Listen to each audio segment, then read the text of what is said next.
to order. City Clerk. Councilmember Agency Director Mann. Present. Marcus. Here. Cilio. Here. Vice Mayor, Vice Chairman Smith. Here. Mayor, Chairman Paris. Here. We have a quorum. And the invocation will be by Assistant Pastor Al Andrews at Antelope Valley Christian Center. Thank you, Pastor. Join me. Father God, I first want to thank you for the liberty we have in this country and the forum we have that allows us to come together to consider and decide on the issues that will impact our lives and our city. We seek your guidance and direction for the actions to be considered this evening. And I pray that all the business coming before this body will be conducted with all civility, peaceably, and responsibly by everyone involved.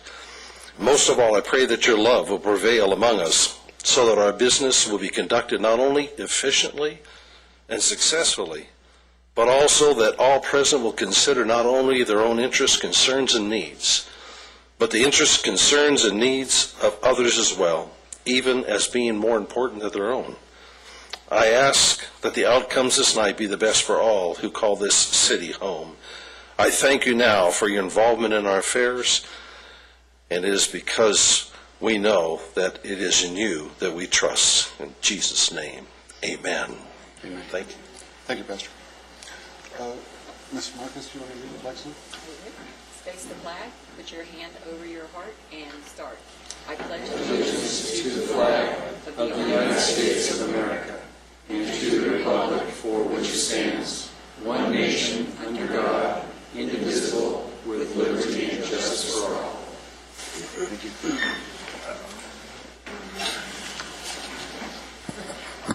Okay, we have Stephen Sims, the Mayor's Athlete of the Month.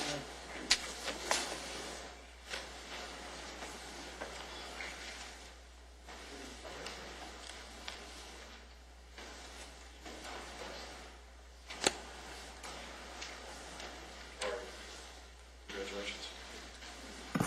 Hold this over here. Why don't you come over here? June's recipient of the Mayor's Athlete of the Month is senior football and track and field star Stephen Sims from East High School. Stephen was a member of the varsity track team for the past 3 years, won the Golden League Championship in shot put for both his junior and senior year. Stephen's best throw is 53 feet 4 inches, set a record for East Side High School. Stephen was named by the Antelope Valley Press as the Thrower of the Year. I can see why. Stephen was also a member of the varsity football team, was selected to the first team All-CIF as an offensive tackle, and the first team All-Golden League as a linebacker. You didn't rest a lot, did you? Stephen was named the most valuable player of the Eastside High School football team and was also named as Eastside High School's Senior Athlete of the Year for the 2009 graduating class. Stephen maintained a 3.0 cumulative GPA throughout his high school career and will continue his high school track career at Antelope Valley College. Now that's a smart decision. We would like to keep you here. For his outstanding accomplishments in athletics and academics, I'd like to present Stephen Sims with the Mayor's Athlete of the Month Award.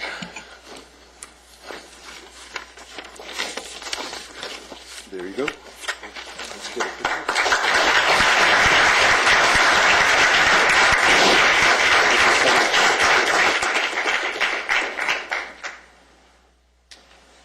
And now we have the Neighborhood Courage Award to Mr. and Mrs. Patton. If they could come up, please. Are they here? Yes. Okay, great.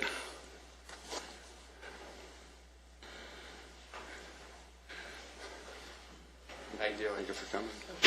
On August 17th, 2007, Maurice and Manuela observed the residents across the street being burglarized and called the Lancaster Sheriff's Station to report a burglary in progress.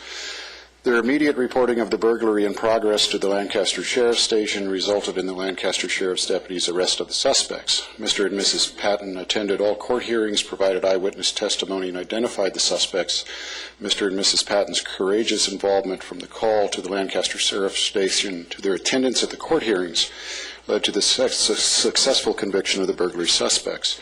For their outstanding courage and dedication to the community, I'd like to present Maurice and Manuela with the Mayor's Neighborhood Courage Award. And that really is, you know, when they undertake that, they never know what's going to come back at them. And I know a little bit about the court process. You didn't go one day. Right. You went lots of days. And that's really what it takes to clean up the city. It takes the neighborhoods, it takes the neighbors, and it takes courage. And I can't thank you enough on behalf of Lancaster.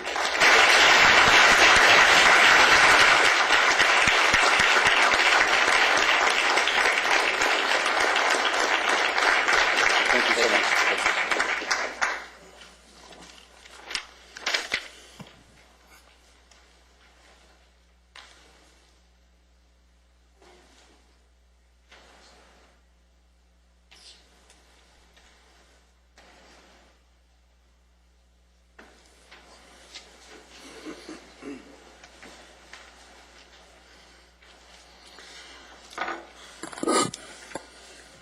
All speaker cards must be filled out and submitted prior to the agenda item being called. This same rule applies if you wish to speak on non-agendized items at the end of the meeting. Following this process will allow us to conduct a timely and orderly meeting. Thank you. Mayor Paris? Yes, sir. I think we have Shelley Henson who's here to present as well, too. Oh, I'm sorry. Did I skip over that? Shelley, how could I skip over you? I'm so sorry.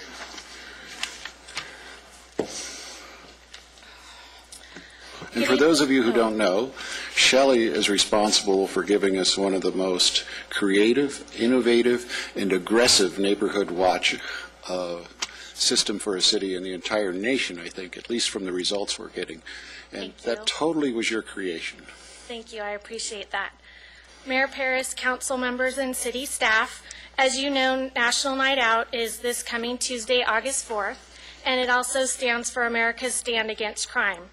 This year, we're continuing our tradition for the third year of holding the event at Clear Channel Stadium.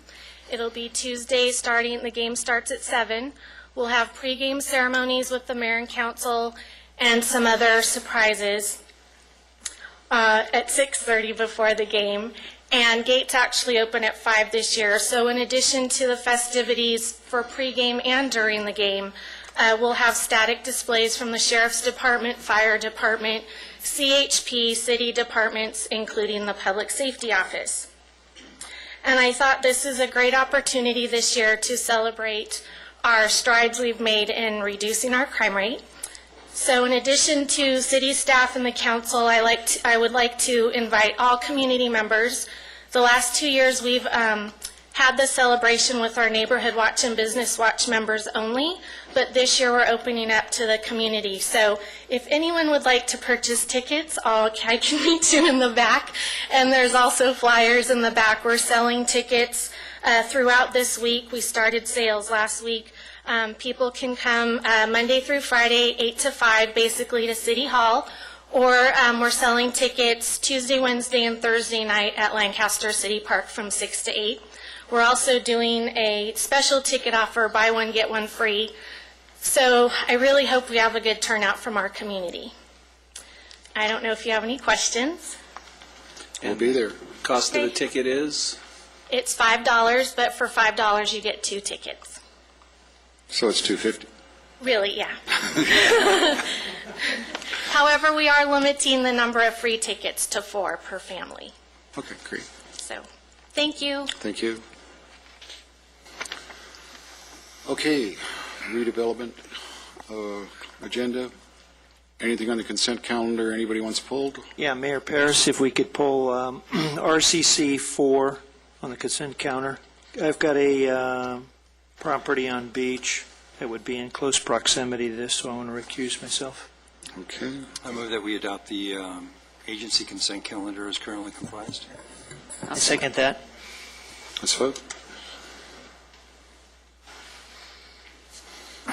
It's unanimous.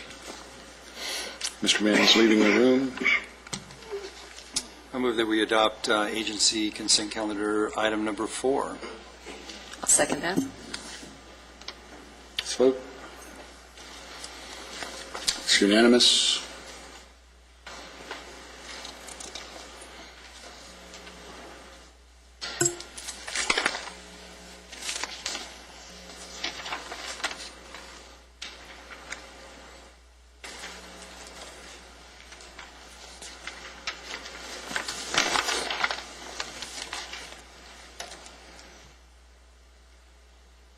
Doing one last check before we go to the consent calendar. We're good. I'll move that we adopt the consent calendar. Is there a second? I'll second that. It's unanimous. Okay, moving on to the joint public hearing. Let's open the joint public hearing for JPH1, and we'll hear from Elizabeth Brubaker. We have no speakers cards in that, Mr. Mayor, if you'd like to waive the report. Let's waive the report. Close the public hearing. Is there a motion? I'll move that we adopt Here we go, excuse me. I'll move that we adopt resolution number 09-70 and resolution number 14-09. I second that. Let's vote. It's unanimous.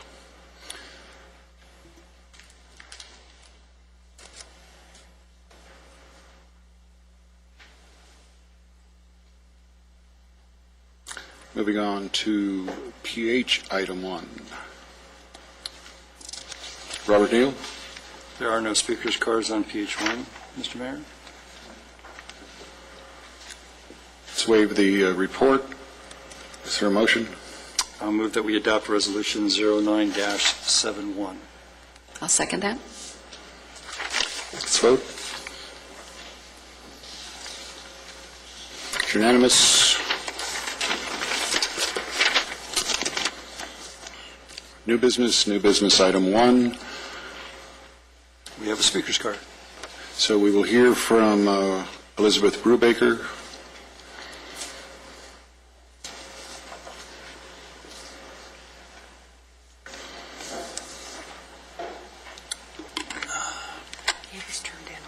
Good evening, Mayor Paris and City Council members. Before you tonight is the introduction of an ordinance amending the Lancaster Municipal Code relating to Mobile Home Park Rent Arbitration Board. The proposed amendment deletes the Mobile Home Park Rent Arbitration Board and gives the responsibility for processing and approving or denying permissive rent increase applications. The decision of the director is final unless appealed to the City Council. The Mobile Home Park Rent Arbitration Board, which was comprised of representatives of the tenants and owners, as well as the members selected from the community in general, was given the authority to approve or disapprove the discretionary rent increases based on the application of the mobile home park owner. Staff believes that this process can be handled on a much more efficient and effective basis if handled at the department head level with appeals to the City Council. What has taken place is that basically when we've gone before the Rent Arbitration Board, you don't get a real good tenant outreach to the tenants for them to understand what the park owner is actually applying for, and you don't get any dialogue, you don't really get a lot of community outreach.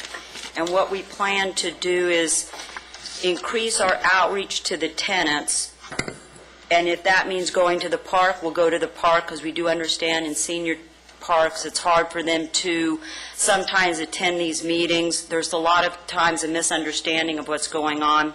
So we really feel that it will be much more fair for the tenants by handling it in this manner. So I'm asking if you please introduce ordinance number 927, amending Chapter 11.08 of the Lancaster Municipal Code relating to mobile home park rent stabilization. Are there any questions?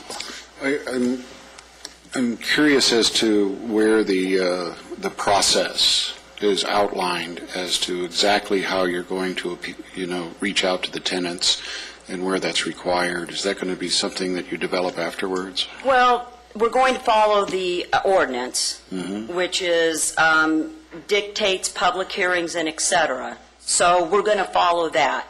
The tenant outreach before the public hearing is a courtesy that my department is going to perform, because from past experience we just feel that the tenants don't always get the information, and kind of thinking of doing a PowerPoint to lay out what exactly is going on.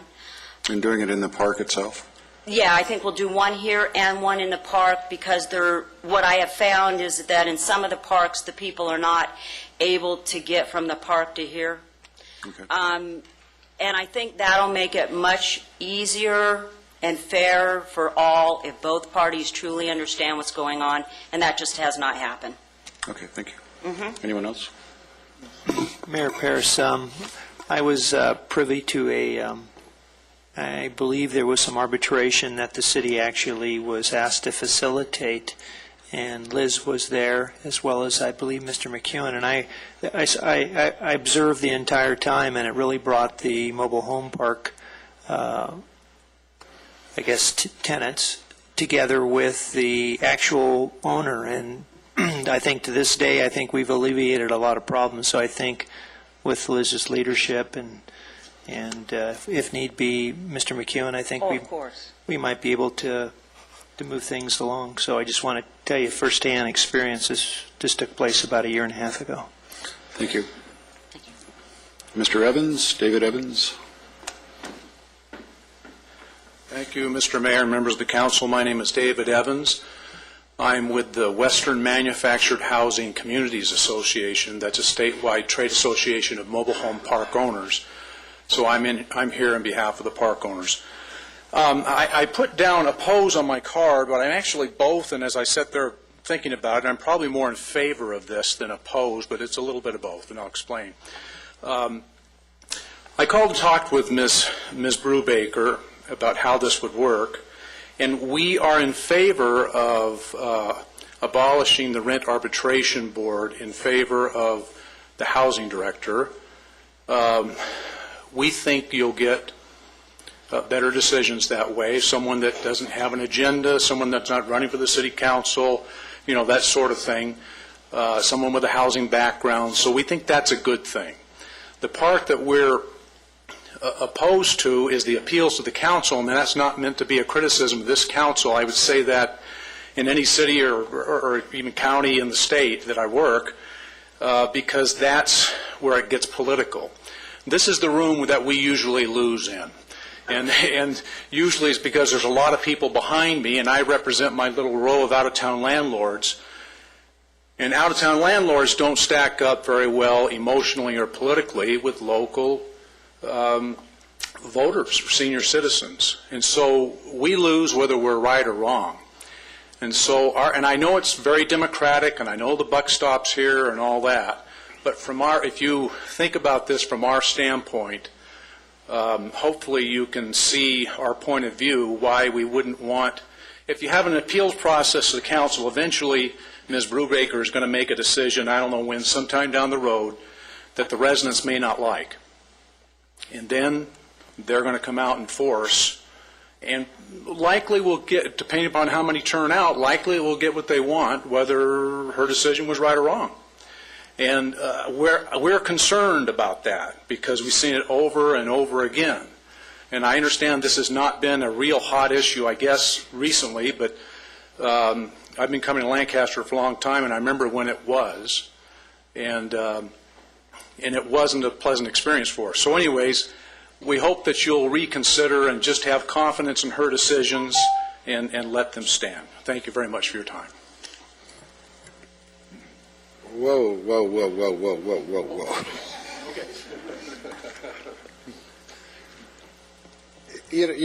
I appreciate the fact that there's a lot of people in elective office who will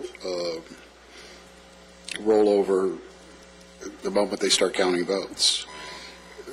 But I don't think that's true with this council. I think this council has demonstrated that they try very hard to do what's right. And it would disturb me a great deal to do away with an appeals board and turn it over to essentially bureaucrats. I mean, she's an exceptionally competent bureaucrat. I would love to hire her away from the city and have her work in my office.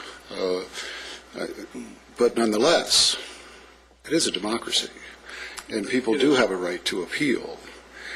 You really can't be standing there with a straight face saying we should get rid of people's right to appeal. No, there are many cities that don't have appeals to the council when an arbitrator makes a final decision. But how do they have a good fight over these things? I mean, I would hate to give up that. Well, yeah, that's the part we'd like to give up. But, I mean, many of them, some do and some don't, but it's not a novel ideal to not have an appeals process to the city council. It depoliticizes it. You know, and I really, really don't mean, and maybe the way I said it, I don't mean to be insulting. I really don't. I'm just... we get used to it. Just It's certain okay. realities, and it's just kind of the way it works. And I realize that tonight, likely, I'm not going to win on this issue, but here I am, and I just wanted to express our views from the mobile home park owners' point of view. You know, I would suggest that the mobile park homeowners, Park owners. Owners, right, figure out, I mean, if they don't like the council doing it, they ought to figure out a different democratic way to do it. But the fact of the matter is there have been abuses in the past by park owners, and you are talking about people on fixed incomes oftentimes, and when you do these rent changes, oftentimes that means people become homeless, because we really are dealing with the spectrum where a lot of these people literally end up being homeless if there isn't some intercession by government. We'd be certainly willing to look at some other process, but it has to be a process where the mobile park tenants have some protection, and I'm sure you can see that. Yeah, well, okay. I see what you're saying, but and I'd be happy to think that over if there's some other way to give them an appeals process without politicizing the process. I mean, we're open to things. Okay, But and I appreciate that. What I'm not open to is taking that balance away. Okay. All right? Okay, very good. Thank you. Thank you. Mr. Chavera?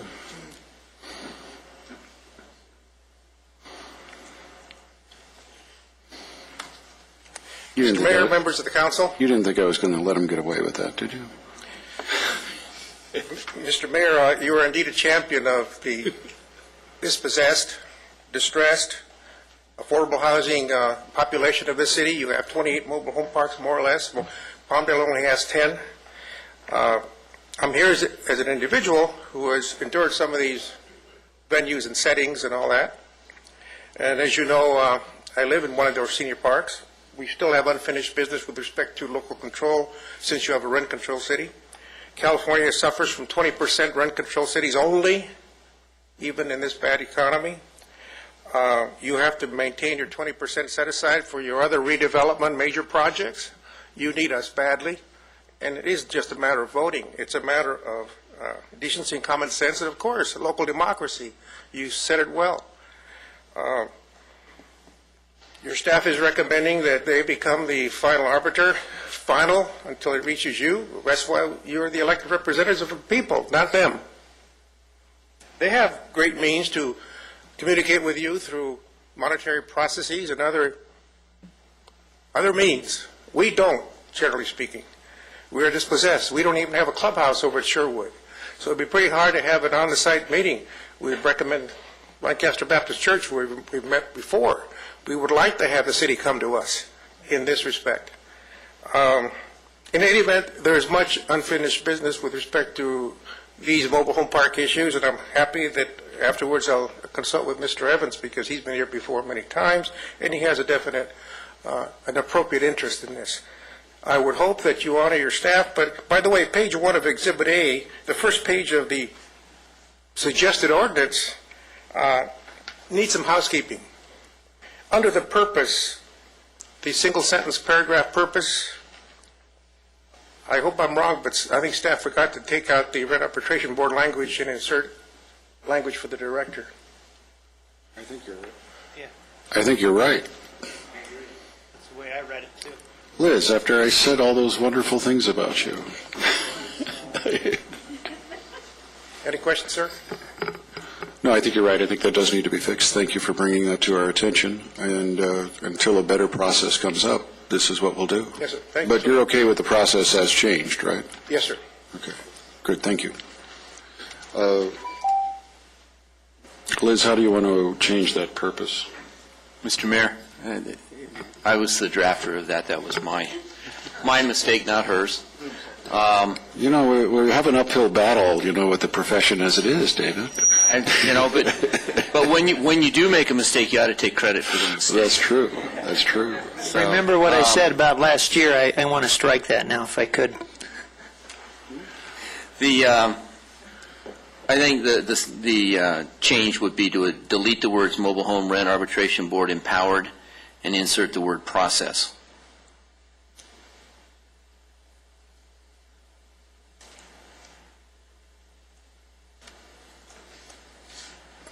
That was good. It takes most lawyers 3 hours and 3 hours of billing to figure that out. 4 or 5 pages. Yeah.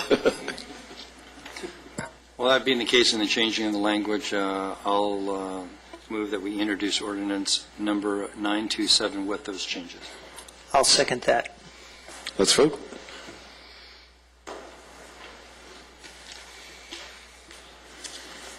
It's unanimous.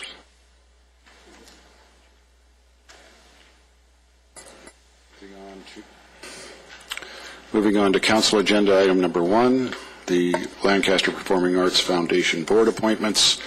And I see some of them are here today. We have Patricia Fergosa-Cox, if you want to stand up, Patricia. Everybody remembers Patricia. We've seen her on television now for a few years. Okay, a couple years. And we have Stephen Derryberry. Is Stephen here? Attorneys never take vacation. He must be working. Tim Dorfler. Is Tim here? Thank you, Tim. And Marco Johnson. Marco him and his wife, Sandra, have started the Antelope Valley University. We are proud to have you join the foundation, and as a city, we are incredibly proud of your university. I remember when they started that, you didn't even have an office, did you?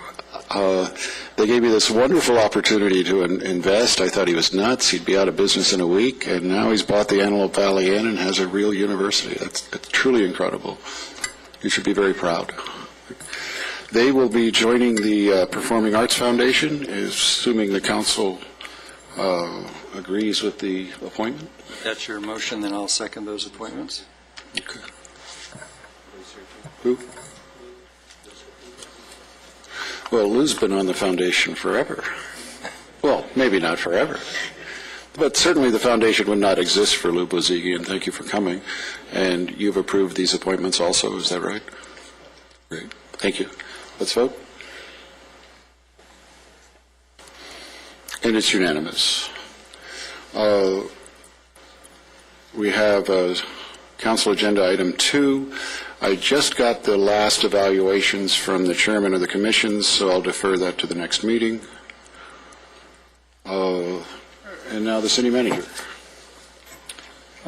2 announcements. First, the good news.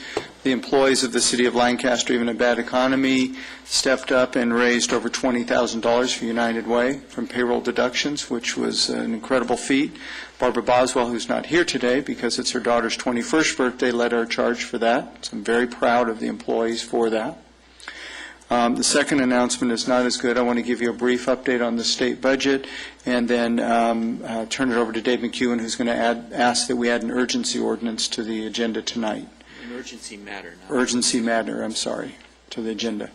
Long story short, I know people are probably sick of the state budget and read about it, but what it did to cities, the transportation take was not included.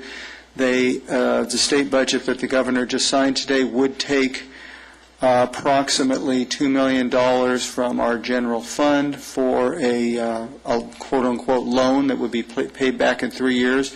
We're dealing with that. We think we have ways to deal with that.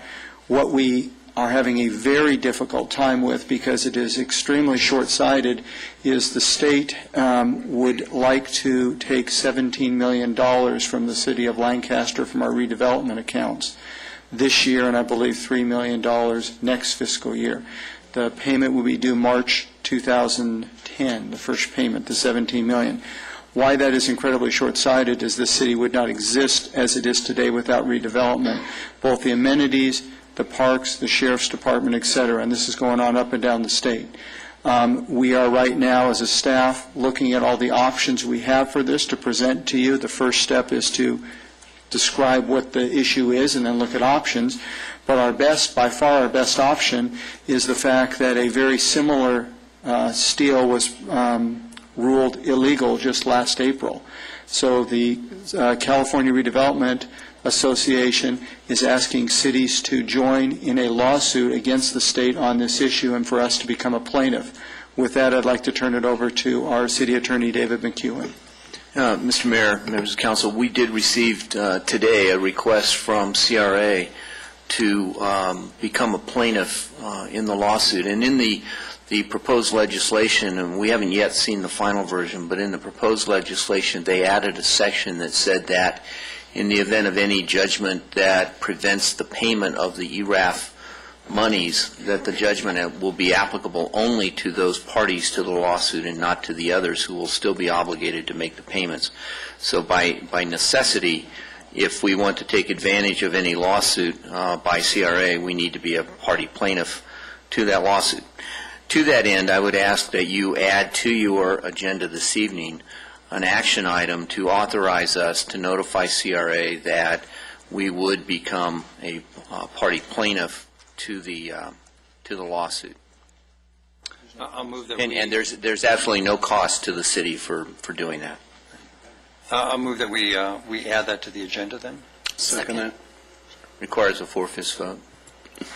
Any questions? Let's vote. Now that it's added. It's unanimous. Now that it's added to the agenda, then I'll move that we give the city attorney the authority to join the CRA as a plaintiff in the lawsuit against the state. I'll second that. Any discussion? Let's vote.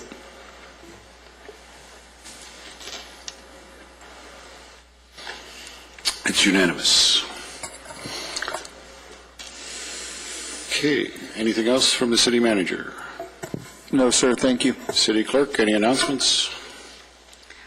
Ladies and gentlemen, this is the time for you to address the City Council on any items that are not on the agenda. You'll find speaker cards at the back of the council chambers. We ask that you fill them out clearly and as completely as possible.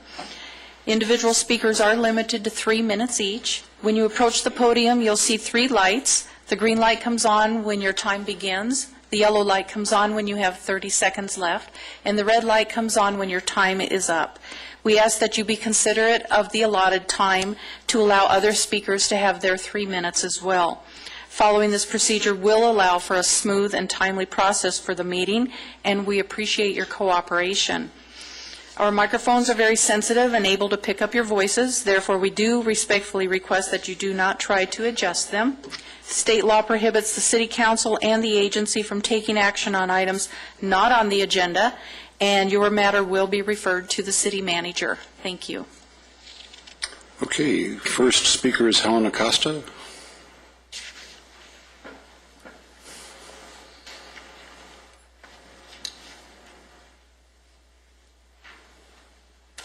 Good afternoon. Good evening. Honorable Mayor, Honorable Councilman, staff. My name is Helen Acosta. I am a homeowner at the Sunrise East townhouses over in East Lancaster. And we have had some concerns on Section 8 in our complex. We have 72 units, and we have some Section 8, and we've had some problems. And in January, we spoke with Vice Mayor Ron Smith, and we asked if he could check on whether the renters, the landowners and the renters, of course, too, are abiding by the city laws that the city of Lancaster passed.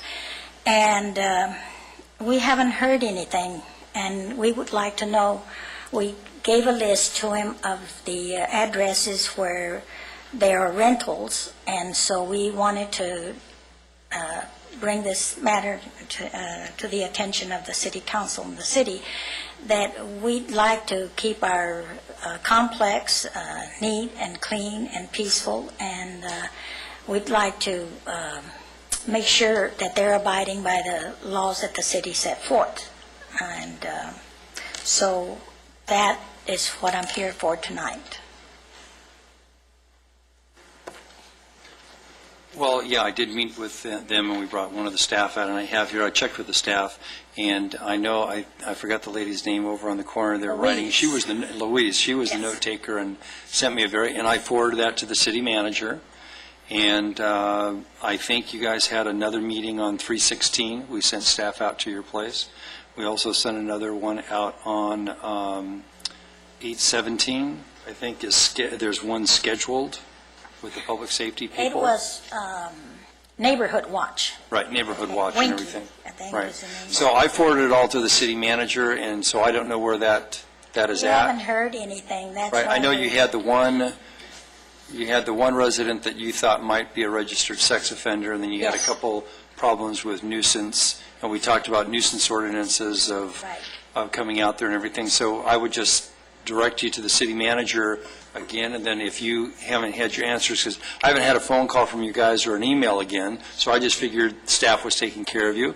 Might have just slipped through the cracks, but I'm sure Mr. Bozigian will Yeah, what we take can your do information is afterwards. we'll get your name afterwards, and we'll make sure someone contacts you tomorrow. It was my understanding that there was one meeting. We did check on a couple of the addresses you gave us, but I apologize that we did not get back to you. So we will call you tomorrow. Okay, and you checked on that child molester too? Yeah, we did. I'd rather talk to you about that. Okay, all right.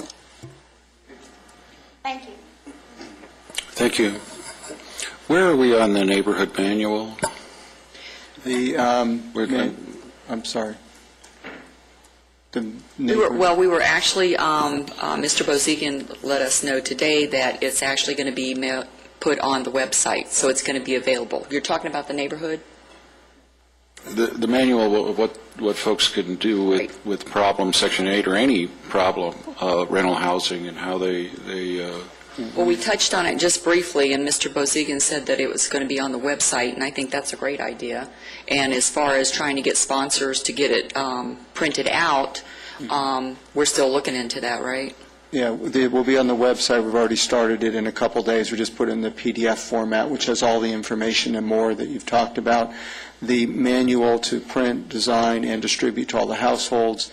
We have about a little more than half of the money by sponsorships, and we're out to about 6 additional businesses, 6 or 7, looking for the rest of it to do a hard distribution. Once we get it on the website, we're going to then do a press release so everyone can be driven to the website to see that. And as the mayor mentioned, there are specific cases in there about both your rights to call the government plus your civil rights as well, too. And that section was written by a lawyer. I want to review that before we print, okay? Okay. All right, thank you.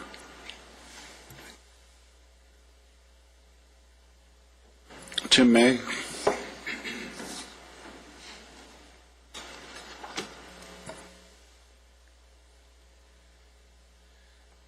Good evening. I'm here tonight to discuss a property management issue that's occurring in our shopping centers, but also it's occurring in all the shopping centers in Lancaster.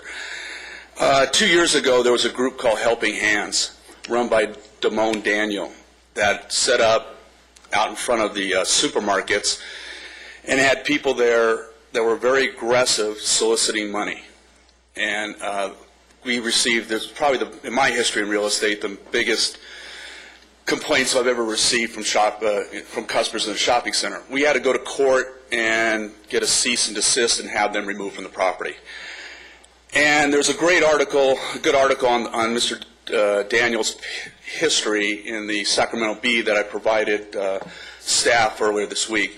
Well, he's back operating under called Open Arms Reaching Out. And on his in the city business license, the phone number is his phone number. And I'm asking, again, speaking for all the shopping centers here, because I how I got the attorney was from another supermarket. It was Winco turned me on to the attorney to handle this. Is how do you stop this? They badger the customers, and what they do is their deal is they put somebody out in front, and people think you're giving money to an organization. In reality, the money's not going to a homeless. The person that collects the money gets 50%, and the rest goes to these other people. So I'm just asking if there's anything the city can do. I just want to make you aware of it. I've got one other item, but I'll answer questions on this if there's any other issues.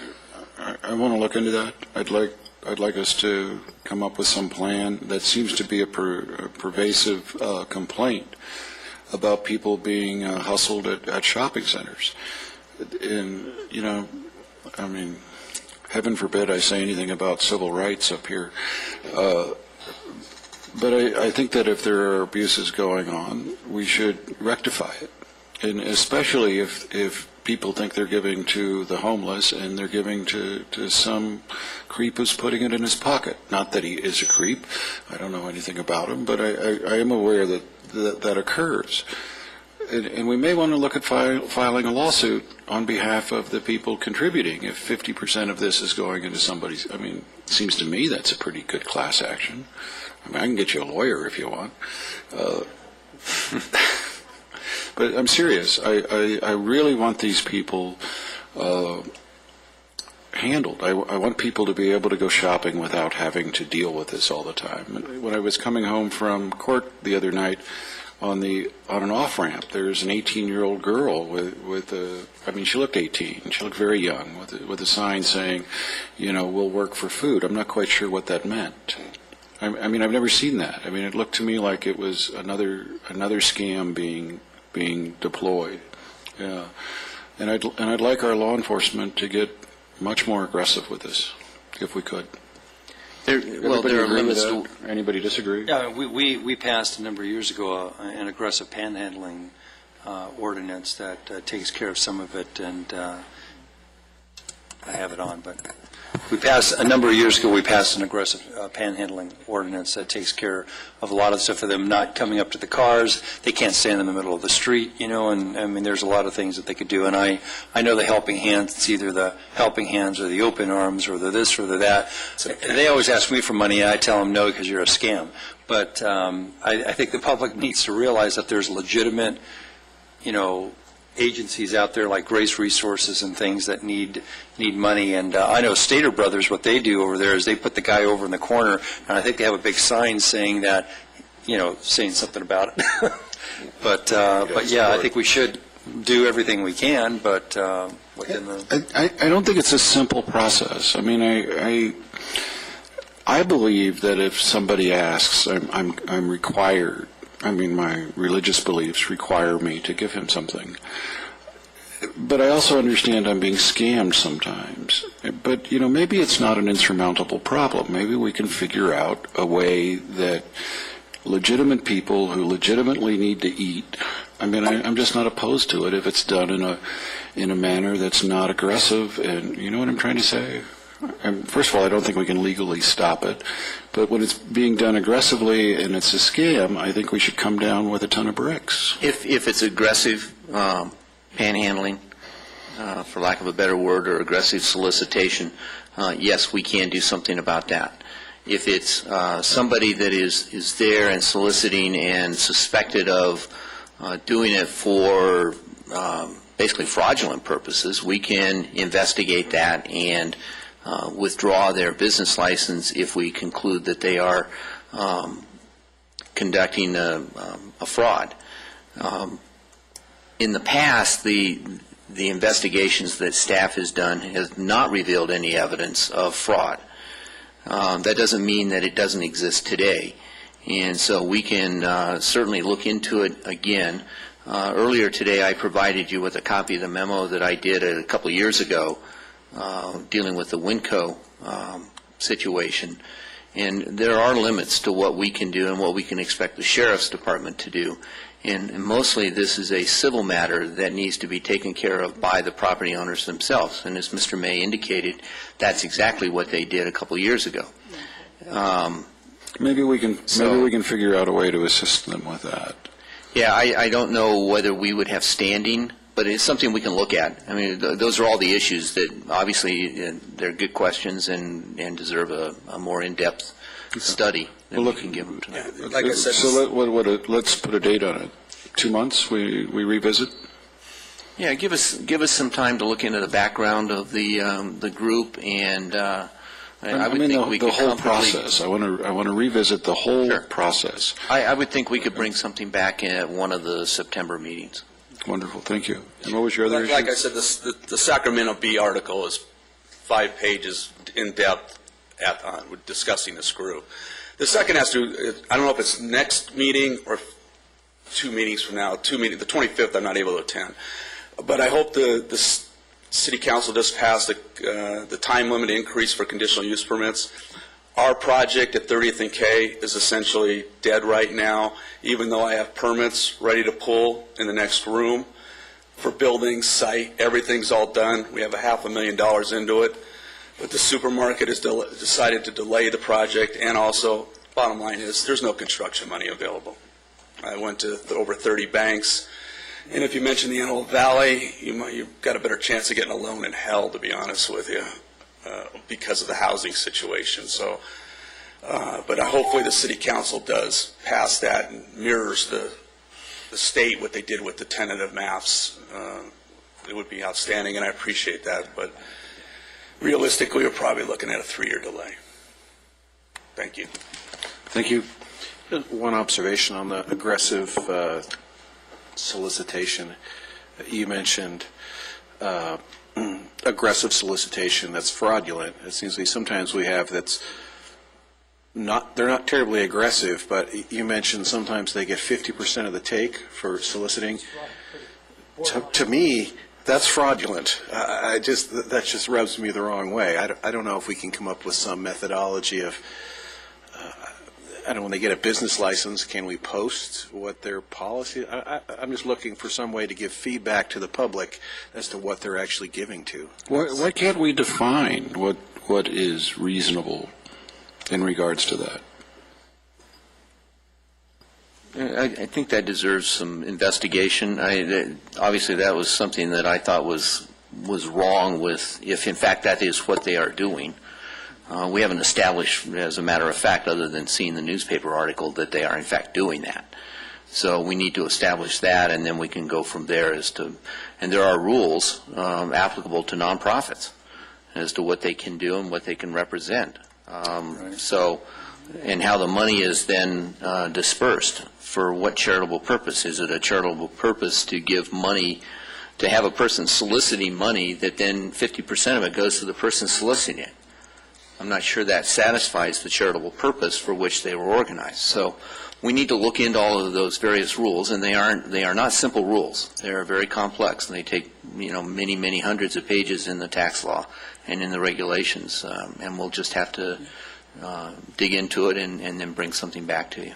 Did you find in your study before that they are 501(c) or there are some other kind of nonprofit? That's my recollection, is that they are a 501c3. Is that they have gotten that, so that makes it difficult too. Thank you. But did you say that they have to have a business license to do that too, right? Yes. Okay. Thank you. Sue Plunkett? You all came together, didn't you?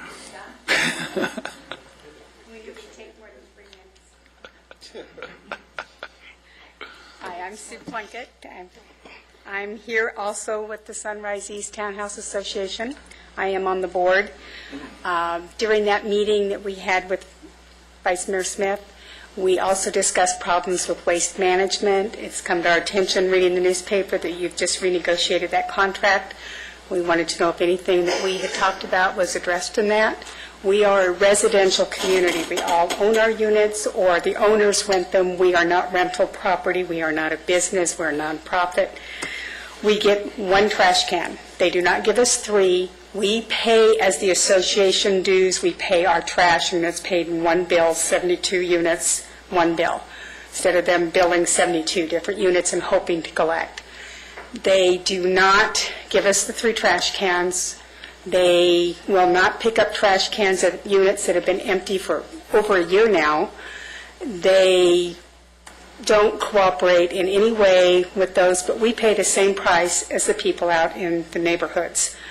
We don't get a senior discount. We can't get them to cooperate with any of it. And because we only have one trash can, we're also paying for a dumpster so that the overflow trash has someplace to go.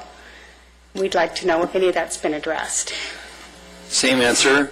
Louise was your spokesperson that gave a long email. I forwarded it to the city manager and the staff and everything, and since I never heard anything back from you ladies, I figured staff was taking care of it. So, I do as Mr. know- Bozigian said, that he'll... We will have Chris Ludlam, who's our person that deals with that contract, contact you tomorrow as well. Okay, I do know. Wait a minute. We I'm not, wait a saw minute, you stop 1 second. Okay. I'm a little concerned that the vice mayor meets with people, directs staff to deal with it, and then we're hearing about it at a council meeting. I want you to look into exactly why that happened, and I would like it fixed. At the very least, they deserve a callback. I am concerned too. This is the first I've heard of it, and I will fix it. Thank you.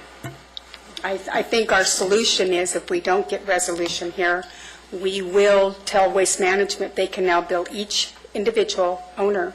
Well, I think the city's going to fix this with Waste Management. I don't understand why 72 tenants have a problem to the point that they have to come to the council without Waste Management trying to resolve it. I really don't want to see homeowners having to come to us because nobody's working with them. Right. So if people aren't working with you in the next 30 days, I want you to call me, all right? I will, because like I Thank said, you. our association, they don't pay their dues, but we pay the trash bill either way, so No, I we're get going it. in the hole. Okay, So, thank you. thank you. Adrian Panzer? I'm not going to like this one either, am I? I'll probably have the same answer, too. And I probably will too. Mr. Mayor. Well, members of the I would council. certainly hope not. I would certainly hope not. That we're going to fix it? We will No, fix I would it. certainly hope not that it's the same answer. What? I have a different thing because Okay. Ms. Acosta managed to wrap some of it up all in one. But I do have a question and a concern that was not addressed when Vice Mayor was there. And please don't feel like we're picking on you. We went to an assemblyman and his assistant, and we Yeah, got you know the how they same are. kind of thing. So it's spread around evenly. It's not just Sure. focused here. Did you call Lou Stoltz, too? You should give him some I don't know hard that time, too. name. I'll give you his number. Okay. My concern. Spread it around. My concern is that we have private streets in our community. They are not taken care of by the city, so therefore the police do not come on our property. They don't patrol. They don't. I don't even know that we can call them in case of an emergency. We have private security, but we have. You issues. absolutely can call the police in case of an emergency, and they will absolutely respond. Okay, is there a gate? No, no gate. We're wide open. So why aren't the police patrolling? We were told because our roads are private in there. I would have to. There's a new mayor in town, okay? I would have to defer to Anderson, but Captain Anderson will look into that as well too. That will be resolved, okay? Okay, that's it. And Thank make you. sure you bring it up at your 17th meeting for the public safety. Okay. And I'm sure staff will make sure either a deputy's there or Shelley, and we'll have some people there to answer those questions for you. Because we're having some issues with the surrounding neighborhood, so. No, I remember. We had the kids jumping over the fence and going into the pools and then Yes. vandalizing the other property. And, We- oh, yes. We have one house that we think has a drug issue, but we don't know for sure. So But, you know, if you call the police and they respond more than 3 times, bad things start to happen to the landlord. And that's what we've been told, but that Okay. is only for, what is it, the apartments, the land cap, and we don't qualify. No, for that's- that. Oh, no, we changed it. We spread it throughout the city now. Okay? Is Shelley still here?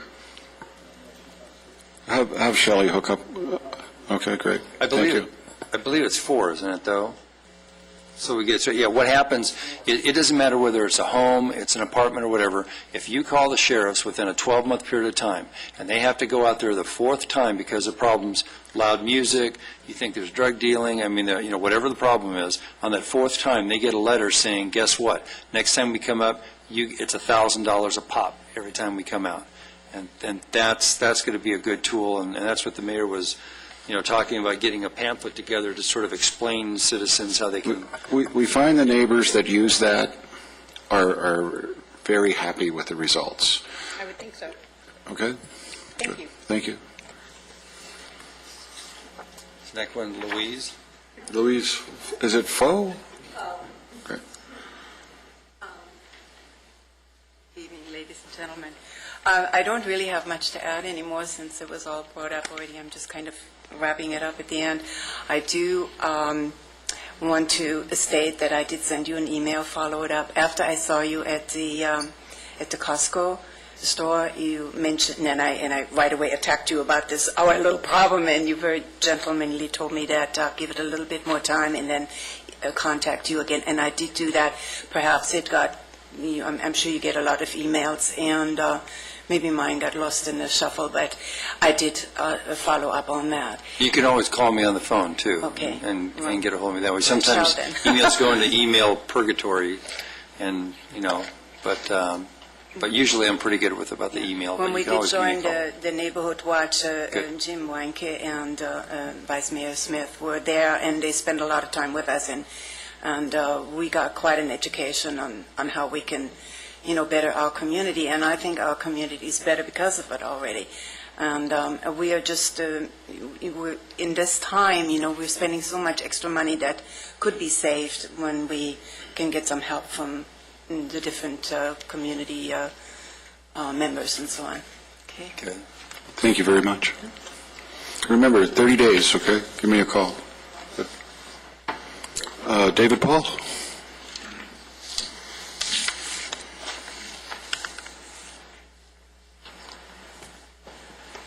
Mr. Mayor, Vice Mayor, and Council, good evening. I was just thinking about a couple of things I heard tonight. The 501c3 not-for-profits, they can come into existence as a corporation but never complete the paperwork to be tax exempt and fall into a limbo, and enforcement is impossible. It's cost prohibitive. So you just have to kind of educate people and tolerate that. Mr. May was talking about commercial real estate. That's the next sector of our economy to have the bottom fall out, and it's going to be more trouble, so that pain is going to be felt. But now the good news. Today I came in a little early, and I was looking on the picture that's about through there on the wall, that long picture of Lancaster in the olden days, and I was studying it very closely. And this year, over in this section of the business area, I'm hearing laughter. I'm going, my, that's pleasant. And then this year, in the other area, I'm hearing laughter. And I go, my goodness, in these tough times and with all the things facing us, the staff is happy, and that's a testament to you all, and I appreciate that.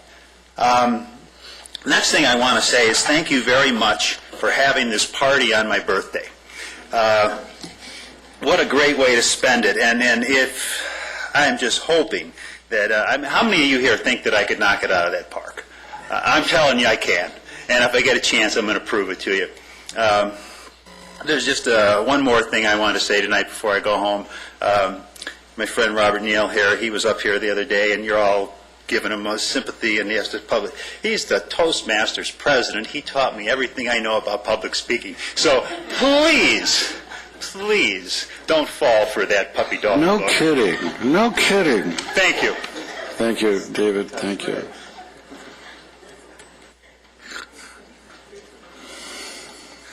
Okay, any council comments? That concludes the speaker cards. Nothing? I have one thing. A couple things. Next week we're going to reshuffle the commissions. I'm also going to appoint 2 council members to have a much more hands-on involvement with the Neighborhood Watch.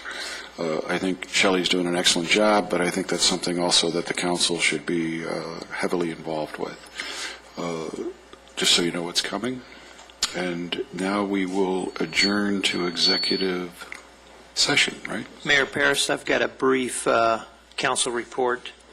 I know that we need to adjourn to closed session, but I'll be brief. On July 14th, we met and got an update on the LA County Metropolitan Transportation Authority And one of the things that were going to be voted on was the additional sales tax that was generated, the new modified plan.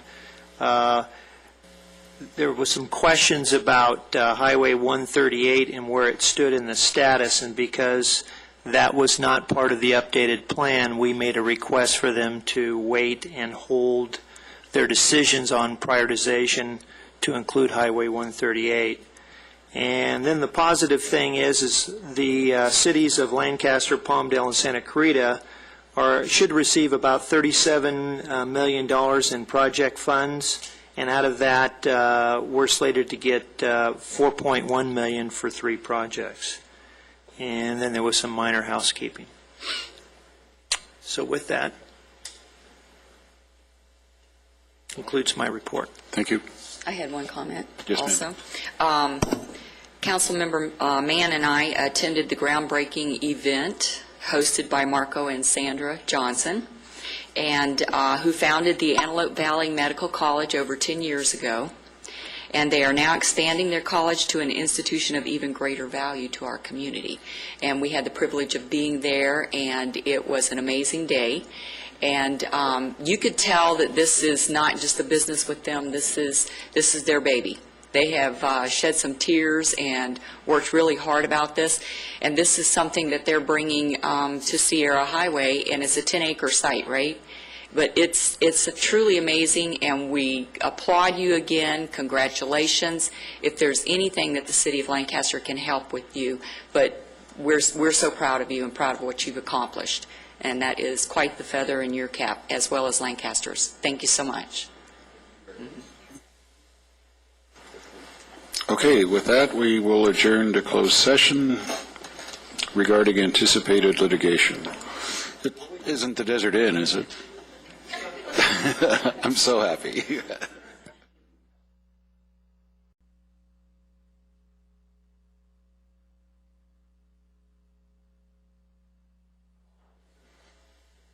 Okay, we're back on. We are now adjourned. Our next regular meeting will take... Hold on. Oh, you got to have a report of closed session. But it was a secret.